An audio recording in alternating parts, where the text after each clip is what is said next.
dikisahkan ketika Nabi SAW sedang duduk, ya, itu biasanya para sahabat duduk mengelilingi beliau, ya. Nah, kebetulan waktu itu ada salah satu dari sahabat yang duduknya dari arah belakang Nabi, ya. Jadi di belakangnya Nabi, ya. Biasanya sahabat itu duduk ya sekeliling, depannya Nabi melingkar, ya. Nah, ini kebetulan ada sahabat yang duduknya membelakangi Nabi, artinya di belakang punggung Nabi. Maka Nabi memerintahkan supaya duduk di depan Nabi, ya. Fayaquduhu baina yadayhi. Faqala lahu Nabi, ya. Jadi kenapa sahabat tadi itu duduknya di belakang punggung Nabi? Karena dia membawa anak kecil, ya. Khawatir kalau ganggu Nabi, ya. Tapi kata Nabi, karena sifat kasih sayang Nabi, ya sudah, kamu duduk di depan saja, gak apa-apa, ya. Nah, ketika Nabi melihat si bapak yang bawa anak kecil tadi, maka Nabi bertanya, atuhibbuhu, apakah engkau mencintai anakmu ini?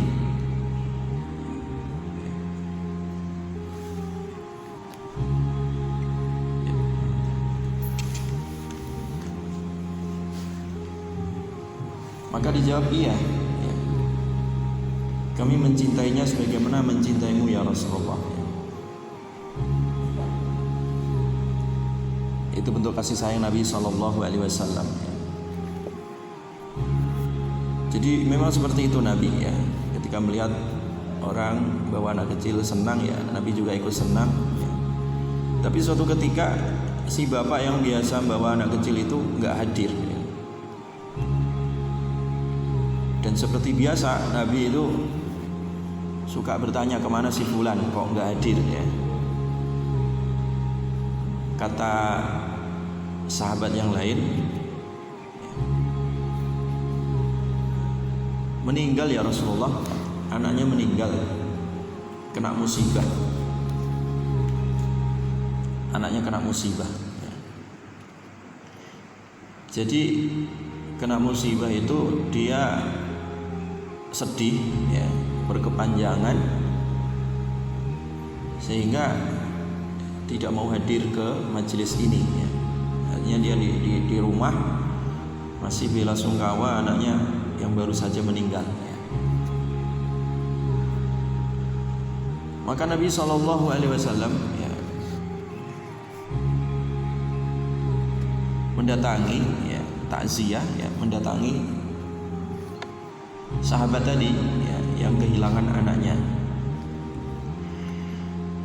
Nabi takziah dan beliau memberi motivasi dengan motivasi yang permanen tadi berupa surga, ya. Ya fulan, wahai fulan, ayyuma kana ahabbu ilaika antamatta bihi umraka aw la ta'ti ghadan ila babin min abwabil jannah illa wajadtahu qad sabaqaka ilaihi yaftahahu lak. Hai fulan, kata Nabi, kamu pilih mana, ya, seandainya kamu hanya sekedar senang-senang dengan anakmu itu, atau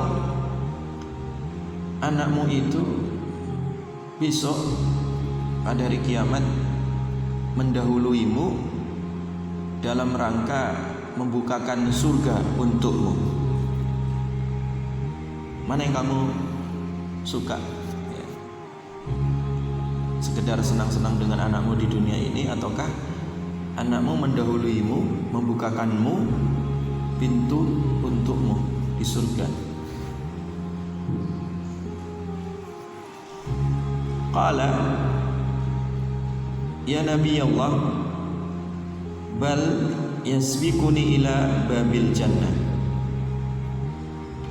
fayaftahuha li lahu ahabbu ilayya ya Rasulullah, ya saya lebih senang kalau anakku yang lebih dulu membukakan pintu surga untukku. Qala, maka Nabi SAW menjawab, fadzaka lak. Nah itu anakmu yang barusan meninggal itu nanti ke sana. Itu untukmu. Artinya anakmu yang telah mendahulimu, dia akan mendahulimu, membukakanmu untuk pintu surgamu, ya. Faqala rajulun, ya Rasulullah, ala khasatan amli kullina. Ya Rasulullah, dia nanti buka pintunya itu khusus untuk dirinya sendiri atau untuk kita semua orang tuanya? Bal likullikum, bal likullikum, kata Nabi. Tetapi itu untuk kalian semua, ya. Itu untuk kalian semua. Jadi di sini jamaah sekalian, perhatikan hadis Nabi tadi, ya. Bagaimana Nabi SAW menguatkan, ya, hati orang yang sedang tertimpa musibah, ya, kehilangan, ya, pelipur jiwanya berupa anaknya tadi. Apalagi kalau anaknya itu anak satu-satunya misalkan, ya. Ya namanya manusia punya perasaan, ya, punya rasa sedih. Tentu, ya, dalam kondisi yang seperti itu dia juga merasakan bagaimana pedihnya ditinggal anaknya atau pedihnya terkena musibah, ya. Sehingga di sini terkadang manusia menjadi lemah, ya. Terkadang kalau imannya tidak kuat, bisa jadi meratap dan seterusnya. Maka dalam posisi seperti itu, dalam kondisi seperti itu, Nabi datang untuk memberikan motivasi, ya, dengan motivasi surga tadi. Ternyata, ya, salah satu anggota keluarga kita yang meninggal, ya, itu anak yang meninggal menjadi syafaat, ya, bagi orang tuanya. Apalagi kalau anaknya itu masih kecil, ya, belum balik, ya. Sebagaimana anak sahabat tadi, ya, dia membawa anak kecil belum balik, ternyata dipanggil oleh Allah Subhanahu wa taala. Kata Nabi, itu anak nanti akan mendahului orang tuanya, ya. Tujuannya apa? Membukakan pintu surga untuk kedua orang tuanya, ya. Nah, ini adalah motivasi yang sangat kuat sehingga orang tua nggak merasa kehilangan, gitu, ya. Ya, nggak merasa kehilangan, tapi itu merasa menjadi tabungan, menjadi deposito akhirat, gitu, ya. Sehingga otomatis sedih dan bela sungkawanya tadi, ya, meratapnya tadi itu terobati, gitu, ya, dengan motivasi yang seperti ini, ya. Nah itulah Nabi mencontohkan, ya, membesarkan hati seseorang dengan motivasi surga ataupun motivasi berupa pahala yang besar, ya, berupa pahala yang besar. Sehingga dalam kondisi yang seperti ini kita bisa mencontoh, ya, bagaimana akhlak baginda Rasulullah Sallallahu Alaihi Wasallam menghibur pada keluarga yang kehilangan salah satu anggota keluarganya, baik itu anaknya atau suaminya atau istrinya atau siapa saja yang namanya hari ini orang mudah sekali jatuh berguguran, ya.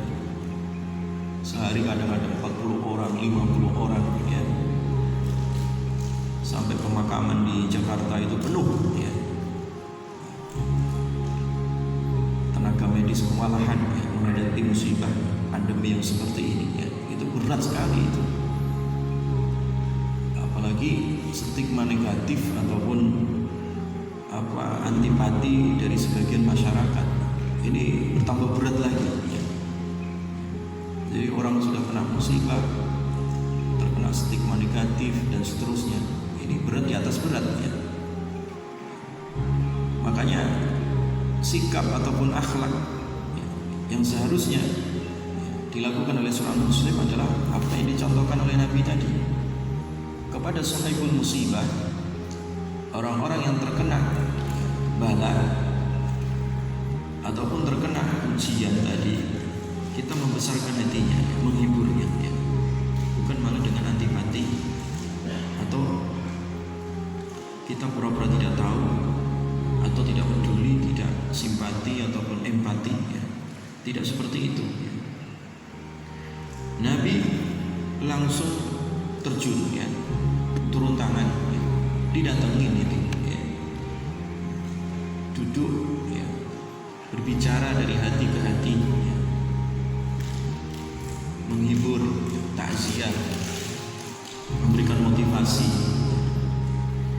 sehingga orang yang terkena musibah itu seakan-akan mendapat satu solusi gitu ya, mendapat pencerahan, mendapat jalan terang, sehingga semangat kembali gitu. Karena namanya manusia itu lemah ya. Khuliqal insan, manusia itu diciptakan dalam kondisi apa? Dhaifah, dalam kondisi lemah ya. Jadi manusia itu dalam kondisi lemah, sementara di dalam kelemahannya tadi itu terkadang banyak ujian yang berat gitu ya. Laqad khalaqnal insana fi kabadin ya. Sungguh kami telah menciptakan manusia itu dalam kondisi susah payah ya. Susah plus payah. Memang begitu sunatullah ya. Sebagai ujian ya, terkadang orang sudah selesai satu musibah bukan berarti selesai ya, ganti lagi musibah yang lain ya. Tidaklah seseorang keluar dari satu musibah kecuali suatu saat dia akan masuk ke musibah yang lain, begitu sampai dia mati ya. Sehingga tidak ada orang yang terbebas sama sekali dari musibah, itu tidak ada ya. Karena memang dunia ini sebagai darul balwa ya, sebagai rumah ujian ya. Liyabluwakum ayyukum ahsanu amala. Dari rumah ujian tadi itu Allah ingin menyeleksi mana di antara kalian ya, hamba Allah yang paling bagus ya, amalnya, sikapnya yang paling bagus sikapnya ya, di dalam menghadapi proses ujian Allah Subhanahu wa taala tadi. Makanya tadi Nabi sallallahu alaihi wasallam mengajarkan bagaimana sabar dan menikmati proses daripada ujian Allah Subhanahu wa taala. Ada lagi kasus ya, yang dijumpai oleh Nabi sallallahu alaihi wasallam. Nah, kasus ini lebih berat lagi. Ada seorang ibu yang nungguin kuburan ya. Sebab anaknya meninggal, dia nggak mau pulang. Tidur di kuburan, nggak mau pulang, meratapi anaknya yang meninggal, tungguin kuburannya intinya. Sampai dikabarkan kepada Nabi Sallallahu Alaihi Wasallam bahwa si ibu fulanah tidur di kuburan ya Rasulullah. Artinya nungguin kuburan anaknya, nggak mau pulang. Saking sedihnya gitu ya. Dan itu terjadi, nangis ya. Jadi tabki inda qabri ala sabiyillah, dia menangisi, meratapi, karena yang meninggal itu anaknya masih kecil gitu ya. Anak-anak masih kecil ya. Ya, mungkin bagi seorang ibu sangat berat ya. Sudah susah mengandungnya, susah melahirkannya ya, susah menyusuinya, meninggal. Sehingga si ibu tadi itu ya, meratapi anaknya di atas kuburannya ya. Mendengar itu, akhirnya Nabi mendatangi untuk memberikan nasihat kepada sang ibu tadi. Dari arah belakang Nabi mengatakan, ittaqillaha wasbir. Ya, bertakwalah kepada Allah, ya. Gak begini caranya, ya. Wasbiri, dan sabarlah, ya, sabarlah. Jadi saking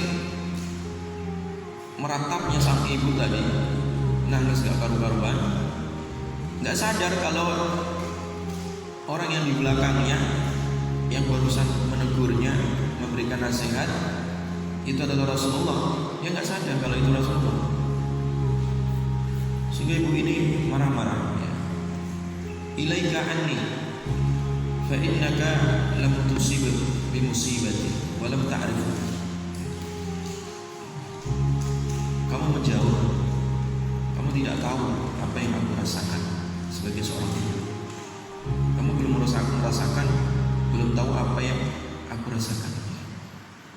Jadi Nabi digitukan. Tapi si ibu ini gak sadar kalau yang diajak bicara itu adalah Nabi. Ya, sambil meratap itu ngomong kayak tadi. Ya. Karena Nabi melihat sepertinya ibu ini sudah kesadarannya belum pulih, ya. Ditinggal aja sama Nabi, ya. Ditinggal karena malah takut tambah marah, ya. Nabi kalau melihat kondisi orang tambah marah itu, Nabi berpaling atau Nabi pulang Nabi. Jadi nasihat Nabi itu nggak mempan tadi ke sang ibu tadi, saking sedihnya meratapi bayinya yang baru meninggal.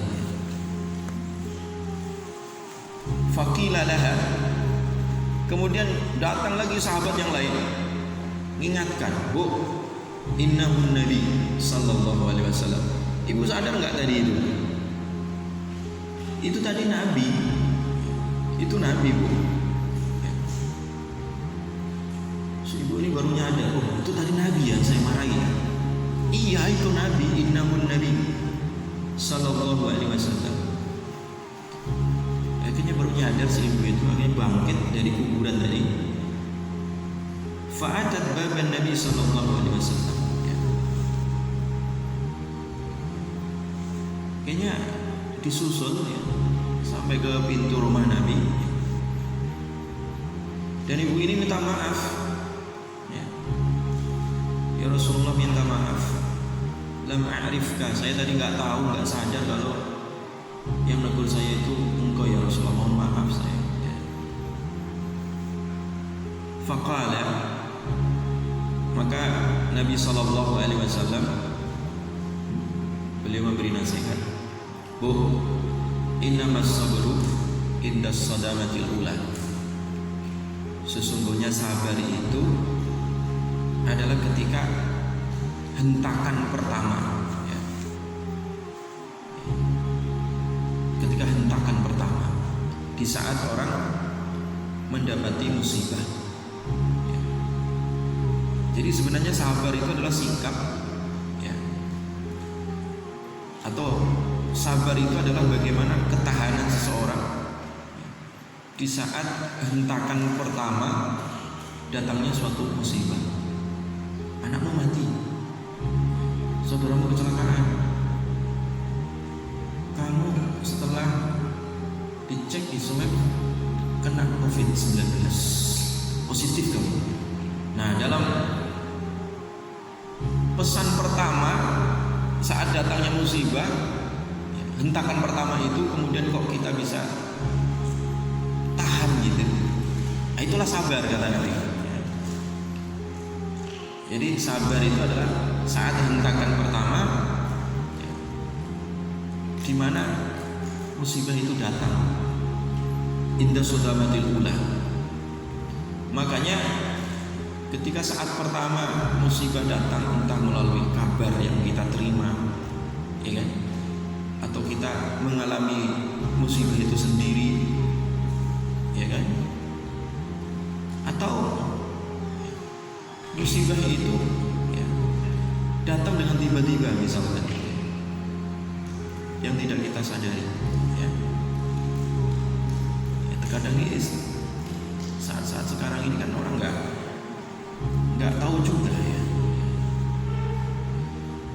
nggak ada gejala tiba-tiba positif COVID, sudah maksimal menjalankan protokol kesehatan ya, masih terkena juga ya.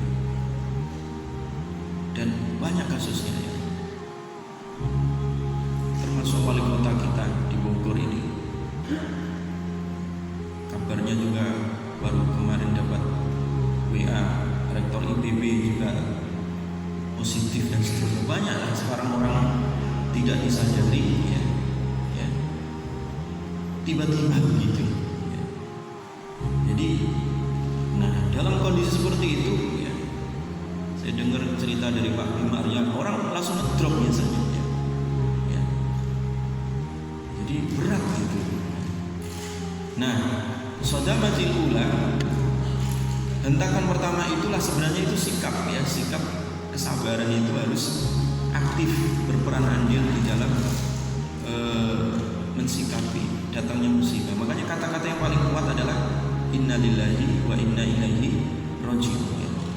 Sesungguhnya ya, segala sesuatu ini adalah milik Allah, wa ilaihi raji'un, dan kepada Allah pula akan kembali. Nah ini sebenarnya istirja namanya. Istirja ini adalah senjata ampuh ya, yang diberikan oleh Allah kepada manusia supaya tahan gitu ya, mengembalikan segala sesuatu itu yang pertama kali kepada Allah, bukan kepada kekuatan manusia. Kalau kepada kekuatan manusia, manusia juga lemah gitu ya. Dokter yang menangani sakit juga sakit gitu ya. Malah kita ikut sedih juga, dokter kita ini udah ratusan ya, udah 100 berapa kemarin yang berguguran menjadi pahlawan medis ya. Jadi memang manusia itu ya, lemah gitu ya. Sehingga kata-kata yang paling kuat tadi adalah istirja ya. Jadi dikembalikan segala sesuatu ini kepada Allah itu yang maha kuat ya. Kepada Allah ya, yang maha hidup ya. Kepada Allah yang memberikan pertolongan ya. Makanya Nabi itu ketika berat ya menghadapi satu tantangan, beliau berdoa, ya Hayyu ya Qayyum bi rahmatika astaghits. Ya Hayyu ya Qayyum ya. Wahai Allah yang maha hidup ya. Allah yang tidak membutuhkan bantuan ya. Allah yang tidak tergantung dengan yang lain ya.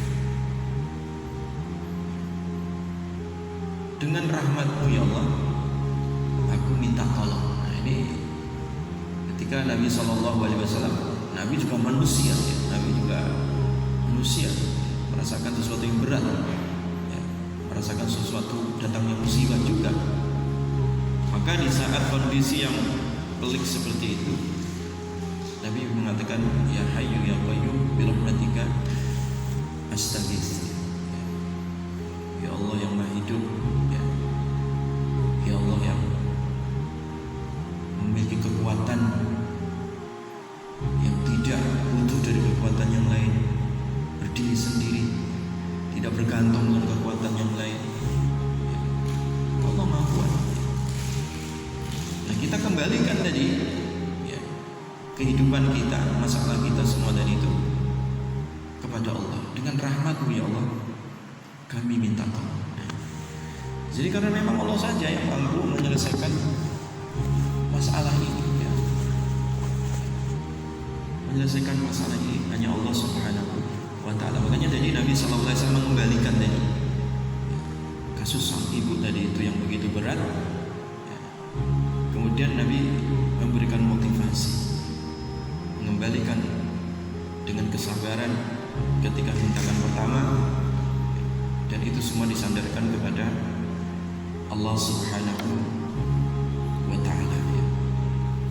Coba sekali dirahmati oleh Allah Subhanahu wa ta'ala. Kemudian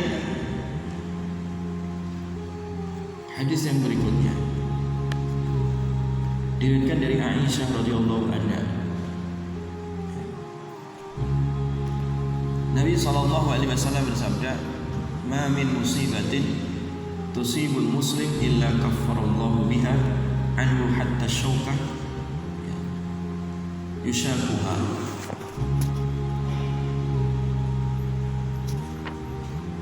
Tidaklah musibah menimpa seseorang kecuali Allah akan menghapus dosa orang tersebut. Jadi musibah itu datang sebenarnya bukan ngambil harta kita bukan ngambil nyawa kita, tapi itu ngambil dosa-dosa kita sebenarnya. Sehingga terkesan musibah itu bukan sesuatu yang sangat mengerikan, bukan sesuatu yang sangat menakutkan, bukan. Dalam perspektif seorang muslim itu, musibah datang itu untuk mengambil dosa kita. Maka Nabi berkata kepada Aisyah radhiyallahu anha tadi, tidaklah musibah itu datang menimpa seorang muslim. Jadi seorang muslim, makanya perspektifnya adalah, paradigma yang digunakan adalah muslim, worldview Islam, paradigma Islam. Menimpa seorang muslim, bagi seorang muslim cara pikir yang perlu dibangun adalah bahwa musibah datang itu bukan untuk mengambil nyawa kita, ataupun harta kita, ataupun kesehatan kita, ataupun pekerjaan kita, ataupun anak kita, atau keluarga kita, tidak. Tapi perspektif yang dibangun adalah musibah datang itu adalah dalam rangka mengambil dosa-dosa kita, mengambil dosa-dosa, sehingga orang yang terkena musibah itu bersih, memang dosanya bisa bersih itu. Walaupun perspektif orang lain, wah itu naas apes itu mungkin orang-orang yang suudzon atau orang yang kurang tahu terhadap konsep ini. Padahal sebenarnya musibah itu, orang yang terkena musibah tadi itu adalah kesempatan untuk menghapus dosanya, baik dosa kecil maupun dosa besar, lahir maupun batin. Sampai kalau toh musibah itu hatta syaukah, walaupun hanya berupa duri gitu orang jalan kena coblos paku atau duri, baik yang kena kakinya atau ban sepedanya atau ban motor atau mobilnya kena paku ataupun kena duri, itu bisa menjadi penghapus dosa. Hatta syaukah kata Nabi, sampai duri pun itu bisa menghapus dosa. Makanya ketimbang kita itu marah-marah terkadang orang juga marah, memang manusia marah lah. Ada orang buang sembarangan bekas baut atau paku gitu atau orang nggak sadar pagar rumahnya yang dari besi itu kadang ada bautnya copot, kelempar ke jalan, kena mobil orang, bocor otomatis. Nah kalau kita perspektif yang dibangun adalah tadi musibah itu adalah dalam rangka mengambil ban mobil kita, wah itu pasti kita marah, itu nyala-nyalain orang. Tapi kalau kita melihatnya adalah ya sudah, takdir, barangkali Allah mengampunkan dosa-dosa kita dengan musibah kena coblos paku ataupun kena duri tadi. Sampai Nabi mengatakan hatta syaukah, sampai duri pun itu bisa menghapus dosa manusia. Dosa manusia. Makanya kalau kita lihat hadis-hadis yang berkaitan dengan musibah dan orang yang tertimpa musibah itu nggak ada Nabi memberikan pesan yang sifatnya nakut-nakutin kemudian pesimis, itu tidak ada. Beda dengan orang kita ini, opini yang dibangun di masyarakat itu sudah di tengah-tengah musibah seperti ini, opini yang dibangun itu semuanya menakutkan gitu. Bapak kalau semakin banyak baca berita atau melihat berita di media sosial itu seakan-akan jadi pesimis gitu ya, jadi takut gitu ya. Jadi musibah menjadi sesuatu hal yang sangat menakutkan ya. Sehingga orang semakin ngedrop kesehatannya, ditambah lagi banyak teror dan seterusnya ya. Nah itu sebenarnya ya, hal-hal yang seperti ini itu bertentangan ya, dengan akhlak yang diajarkan oleh Nabi Sallallahu Alaihi Wasallam. Nah di tengah-tengah musibah itu opini yang dibangun itu adalah yang positif itu, opini yang positif, kabar gembira gitu. Kan kabar buruk itu untuk hati-hati Ustaz. Iya, yang namanya orang itu dari dulu ya sudah hati-hati, nggak dikasih kabar pun ya, terhadap musibah pun sudah hati-hati. Tapi yang titik poin yang paling penting yang perlu disebar itu adalah opini, kabar, berita yang positif, yang baik.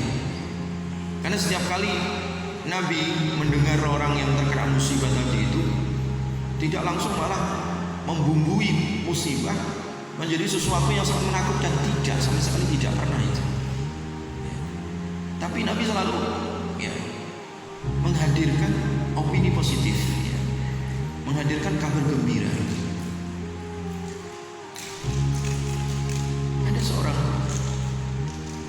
ibu-ibu ya, kasihan, dia sakit gitu ya, Nabi jenguk, lihat kondisi yang ya, menyedihkan seperti itu.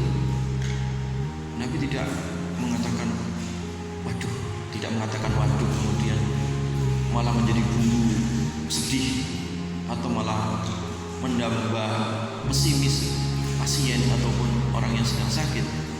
Tidak. Apa yang dikatakan Nabi? Absyiri ya Ummul Ala. Jadi Ummi Ala ini salah seorang ibu-ibu ya yang sedang sakit parah ya, dalam kondisi kritis.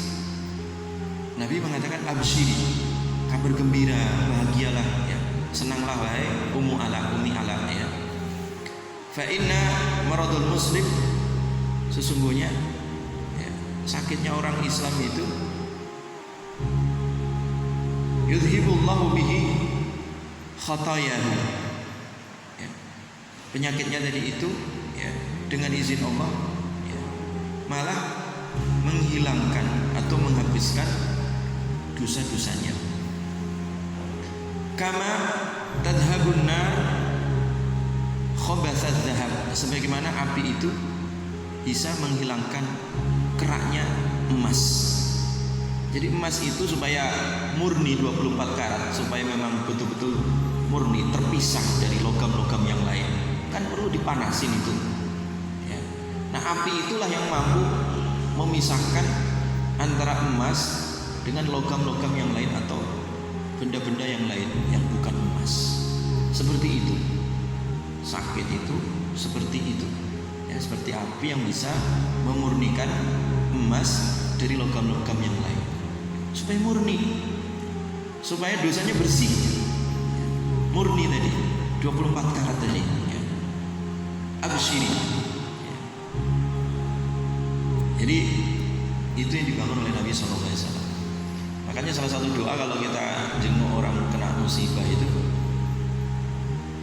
doanya apa? La ba'sa tahurun insyaallah. Tidak apa-apa, la ba'sa itu tidak apa-apa. Saya takut, nggak usah sedih, nggak apa-apa. Tapi kan terkena kanker stadium 4 Pak Ustaz, nggak apa-apa. La ba'sa ya.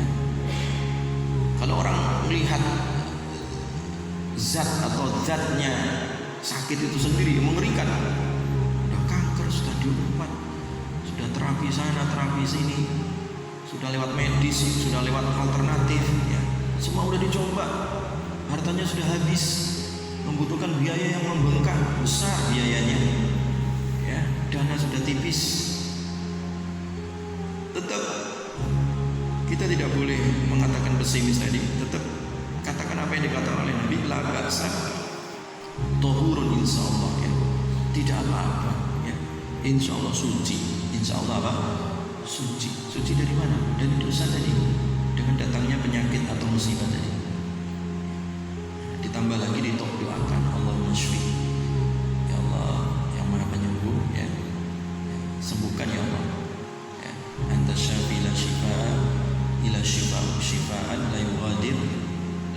rabbus saqamah ya.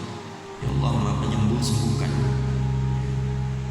Sembuhkan, karena yang memang mampu menyembuhkan itu ya Allah. Dokter itu hanya sekedar ngasih obat, ngasih resep ya. Gak bisa menyembuhkan ya. Makanya seorang muslim ketika terkena musibah tadi ya, idza maridtu wa huwa yashfi. Idza maridtu, ketika aku sakit, wa yashfi. Allah, dialah Allah yang menyembuhkan ya.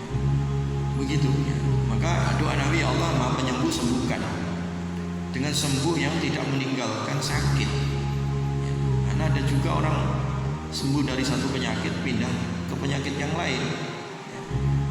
Diobati ya, kepalanya, lambungnya yang kena terkadang ya. Diobati lambungnya, terkadang ginjalnya yang kena. Nah, doa Nabi, penyakit yang tuntas itu jangan meninggalkan ya, kesembuhan yang tidak meninggalkan penyakit lagi. Itu hebatnya contoh yang dicontohkan oleh Nabi Sallallahu Alaihi Wasallam.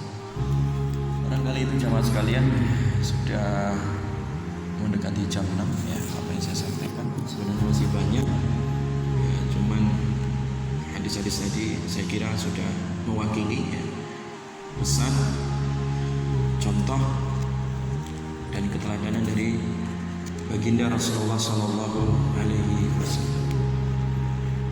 Saya kira itu jamaah. Mungkin ada yang bertanya satu dua sebelum itu. Monggo Pak. Waalaikumsalam.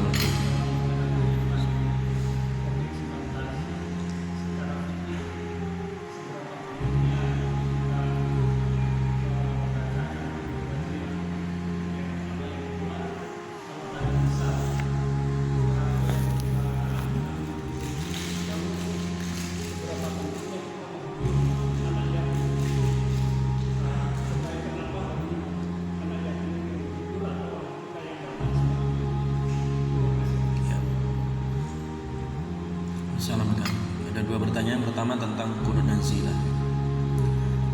Kunut nazilah disebut kunut nazilah. Kunut nazilah, nazilah itu karena datangnya satu musibah ya, atau datangnya satu peristiwa. Sampai kapan? Ya sampai hilang atau sampai berhenti ya. Itu musibah ya.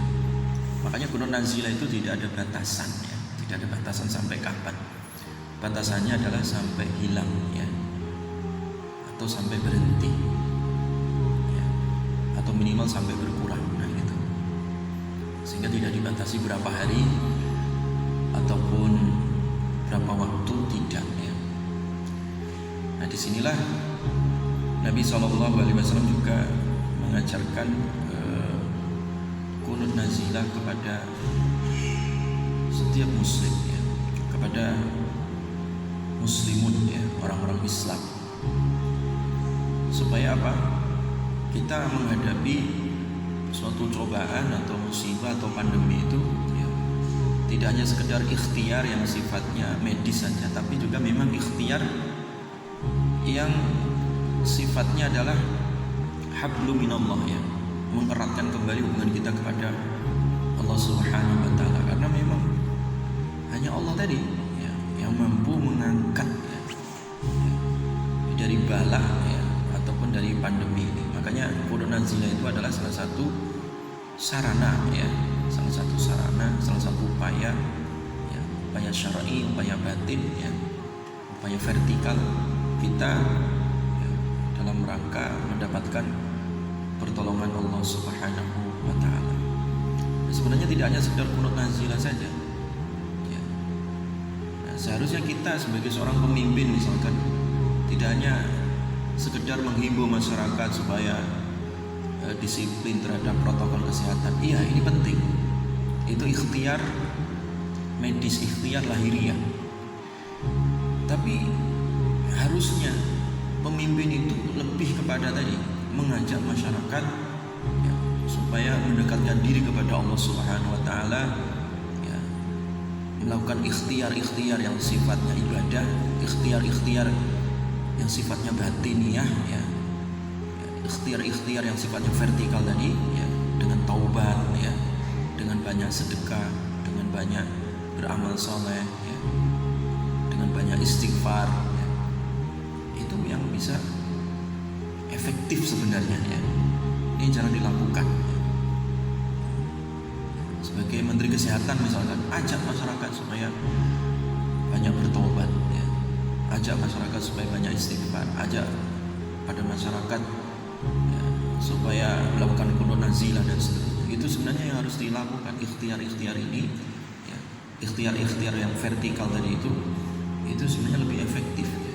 Karena terbukti manusia itu lemah tadi ya, lemah ya, orang sudah melakukan penelitian ini, survei ini, karena memang pandemi itu tidak selesai dengan survei ya. Ini kan dulu ada satu lembaga survei bahwa bulan apa kemarin, Agustus atau apa itu udah nggak ada pandemi lagi di Indonesia ya. Nggak terbukti pandemi itu nggak akan selesai dengan survei ya. Nggak ada kaitannya dengan survei ya.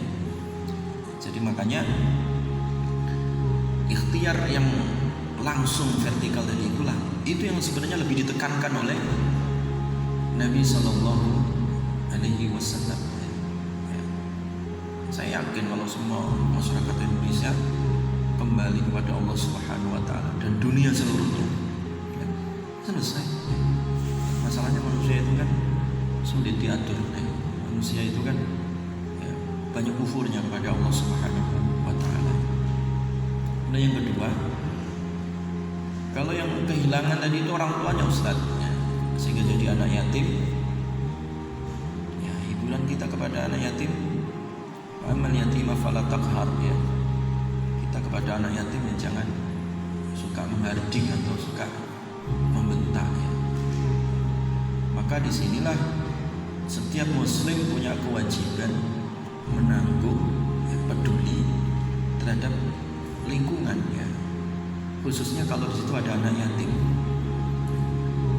sehingga ya, ada surat yatim yang secara tegas disebutkan oleh Allah, ara'aital ladzi yukadzibu bid-din fadzalikal ladzi yad'ul yatim ya.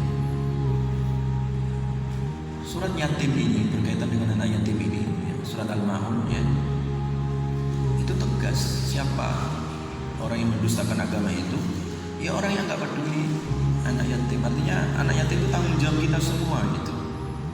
Dia yatim, udah ditinggal orang tuanya, dia ada siapa-siapa, udah siapa-siapanya itu siapa ya, kita ini, kita punya tanggung jawab itu. Walaupun itu bukan anak kita, walaupun bukan keluarga kita ya, dia itu adalah manusia ya. Jiwa kemanusiaan kita itu harus dihadirkan tadi, sehingga muncul kesadaran sosial tadi, tanggung jawab sosial tadi ya.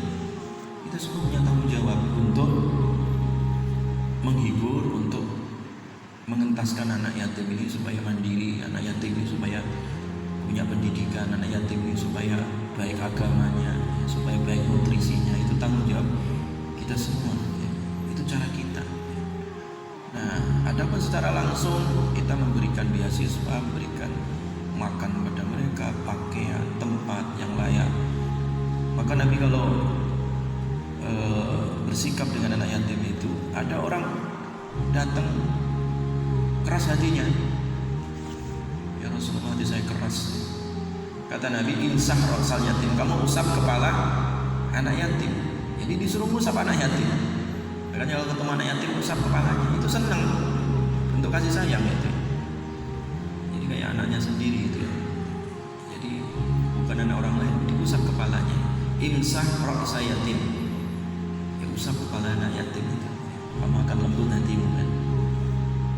Seperti itu ya. Jadi sehingga kita membesarkan juga hati anak yatim dengan sentuhan langsung tadi, atau dengan bantuan langsung, atau minimal didoakan ya, atau minimal didoakan ya. Seperti itu ya. Seperti itu. Makanya sebaik-baiknya rumah itu ya ada anak yatimnya ya, kata Nabi ya. Atau kalau nggak ada anak yatimnya, minimal kita jadi orang tua asuh gitu ya. Jadi orang tua asuh untuk anak yatim. Makanya kalau saya pribadi saya umumkan ke jamaah, siapa yang punya anak yatim yang nggak diurus oleh keluarganya atau terlantar, yang nggak mendapatkan datangkan ke saya. Saya mengikrarkan begitu. Datangkan ke rumah saya, ya. Saya ada pesantren anak-anak yatim, saya akan urus. Walaupun saya bukan orang kaya, ya. Dana dari mana Ustaz? Jangan dipikirin dananya dulu, diasuh dulu. Ya, saya selalu begitu. Santri-santri saya doktrin begitu. Kalau dana yatim jangan ditolak, saya bilang. Ya. Kalian ditolong Allah itu sebab kalian nolong anak yatim. Innama tunsaru bidu'afaikum. Jadi kalian ditolong Allah itu sebab kalian menolong orang-orang lemah gitu ya. Makanya Bapak Ibu kalau di Taman Yasmin ini atau di sekitarnya atau punya keluarga di kampung atau di mana saja butuh pendidikan, ya, butuh mondok, nah, silahkan datang ke pesantren saya, datang ke rumah saya, ya, insya Allah ya, nanti diurus insya Allah ya. Artinya kita sediakan, saya sendiri punya 2 tempat ya, di daerah mana itu Bilampong satu ya, yang keduanya itu di daerah Bojonggede ya. Kita siapkan untuk anak yatim 2 lantai lah. Alhamdulillah ada jamaah yang ikut andil untuk menyiapkan ya. Ada yang mendukung itu jamaah itu ya, alhamdulillah. Jadi saya ajak kepada seluruh jamaah, yuk anak yatim ini jangan ditelantarkan, dosa, yakin dosa itu ya. Makanya dulu Kiai Dahlan itu ya, salah satu kenapa Muhammadiyah itu ya, eksis sampai hari ini, salah satunya dulu konsepnya Kiai Dahlan, pendiri Muhammadiyah dulu itu ngajinya itu surat Al-Maun diulang-ulang sampai bosen, muridnya sampai protes, Kiai kok Maun lagi, Al-Maun lagi ya, emang kamu sudah punya anak yatim, kamu sudah mengamalkan ayat ini? Belum ya, ayo cari anak-anak yatim itu. Makanya jadilah panti asuhan, jadilah kegiatan sosial dan seterusnya. Kalau setiap Muslim itu punya kepedulian seperti ini, yakin saya gak ada anak yatim terlantar, itu tidak ada. Kalau kita ini yang diberikan kelonggaran rezeki oleh Allah, peduli, walaupun hanya 1.000 rupiah, 2.000 rupiah, 10.000 rupiah sehari kita sisihkan, masukkan ke canceling, kita niatkan hari ini saya untuk anak yatim, kirimkan kemana saja. Nah, disitulah insya Allah itu namanya takaful sosial, asuransi sosial. Insya Allah nggak ada anak-anak Muslim khususnya yang terlantar, ya. Nggak ada anak-anak yang tidak bisa mendapatkan pendidikannya. Saya yakin bisa gitu ya, yakin bisa gitu. Oleh karena itu, ya, orang-orang yang terkena musibah, apalagi orang tuanya nggak ada, itu berat jamaah, berat itu, berat sekali. Makanya kita ringankan beban mereka itu dengan cara itu tadi, menjadi takaful, jadi orang tua asuh atau ikutlah andilnya, entah seperak 2 perak, ikut di dalam kegiatan sosial ini. Insya Allah yakin itu hidup semakin berkah, semakin mudah. Makanya orang kadang hatinya keras tadi itu ya gara-gara itu tadi gak punya jiwa sosial ya. Orang datang ke Nabi, ya Rasulullah hati saya keras nih, usap kepala anak yatim katanya ya, maka hatimu akan menjadi lembut katanya. Baik, demikian mudah-mudahan kita semua diberikan oleh Allah Subhanahu wa taala ya, rahmat, hidayah, berkahan di dalam hidup ya, kemudahan, dan mudah-mudahan Allah tanamkan dalam hati kita